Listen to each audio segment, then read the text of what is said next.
Hello everyone, welcome back to my channel Jyoti physics lecture. ये आप में से कई स्टूडेंट्स की रिक्वेस्ट आ रही है कि मैम जो एचपीएससी का पीजीटी फिजिक्स का अभी सब्जेक्टिव एग्ज़ाम होना है, आप उसके रिगार्डिंग हमें कुछ इन्फॉर्मेशन दीजिए। देखिए, सबसे पहले तो ये फैक्टर है कि अपना जो है अब की बार ऑब्जेक्टिव नहीं हो रहा है, डायरेक्ट सब्जेक्टिव हो रहा है। डायरेक्ट सब्जेक्टिव हो रहा है तो एग्ज़ाम का जो लेवल है वो हाई रहेगा as compared to previous year level, या जो लास्ट आपका एग्ज़ाम हुआ था। आप सब ने क्वेश्चन पेपर देख लिया होगा कि जो लास्ट वाला एग्ज़ाम था उसमें मोस्टली आपके जो हैं डेरिवेशनल पार्ट आया हुआ है, प्रॉब्लम्स पर कम फोकस रहा है। लेकिन इस बार जहाँ तक एक्सपेक्टेड है आपका जो क्वेश्चन पेपर है वो मोस्टली उसमें प्रॉब्लम्स रहेंगे, न्यूमेरिकल प्रॉब्लम्स ज़्यादा आने की पॉसिबिलिटीज़ हैं, जहाँ तक मुझे लग रहा है। बात आ रही है कि अब इन प्रॉब्लम्स को कहाँ से प्रैक्टिस किया जाए, किस लेवल के ये क्वेश्चंस आपके पूछे जा सकते हैं। ये देखिए, आपका लाइक स्टेट लेवल तो आप क्वालिफाई कर चुके हैं फर्स्ट स्टेज, और उसमें प्रॉब्लम्स भी काफ़ी सोल्व कर चुके हैं। 12th लेवल का आता है तो सब्जेक्टिव है। यहाँ पर आपका जो है ग्रेजुएशन लेवल के क्वेश्चन पूछे जा सकते हैं, ग्रेजुएशन लेवल के डेरिवेशन आ सकते हैं, ग्रेजुएशन लेवल की प्रॉब्लम्स आ सकते हैं।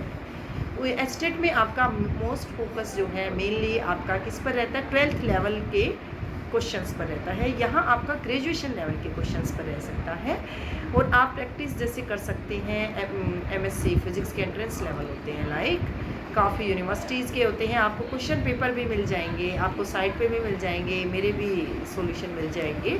तो प्रॉब्लम्स तो आपकी प्रैक्टिस वहाँ से हो सकती है, वहाँ से आपके फॉर्मूले भी रिवाइज हो सकते हैं, वहाँ से आपके क्वेश्चंस भी जैसे जिन क्वेश्चंस पे आपके आए हुए हैं, लाइक एचसीएस वाला एग्ज़ाम है, मेंस का हो रखा है, उसमें मैं ये नहीं कह रही, कुछ क्वेश्चंस जो हैं बहुत डेप्थ में होते हैं, पार्टिकल फिजिक्स जो आपकी ग्रेजुएशन में नहीं पढ़ी जाती है, ऐसे क्वेश्चंस को आप स्किप कर सकते हैं। या पीजी लेवल के भी जो क्वेश्चन आए हुए हैं वो भी आपके एक्सपेक्टेड नहीं है कि यहाँ पे सब्जेक्टिव एग्ज़ाम में पूछे जाएँ।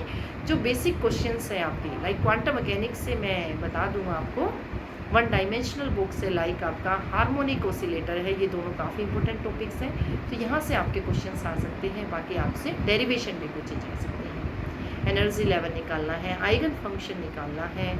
तो इस तरह से आपके पोटेंशियल वेल वगैरह के क्वेश्चन भी सोल्व करने के लिए प्रॉब्लम्स आ सकती हैं। इसके लिए मैं आपको आइडिया ही दे सकती हूँ। ऐसा फर्स्ट टाइम हो रहा है कि ऑब्जेक्टिव नहीं हो रहा, डायरेक्ट आपका सब्जेक्टिव हो रहा है। तो इस तरह से आप जो आपको सिंपल प्रॉब्लम्स लगे एंट्रेंस लेवल की, वो आप एक बार गो थ्रू हो जाइए, क्योंकि अब की बार चांसेस है डेरिवेशन तो आएंगे। लाइक आपने अब ग्रेजुएशन की थी तो उस टाइम पे आपने अपने डेरिवेशन वगैरह क्रैम करके थोरोली स्टडी की थी, तो सब्जेक्टिव एग्ज़ाम है, इसमें आपका थोरोली पर तो मेन फोकस रहेगा।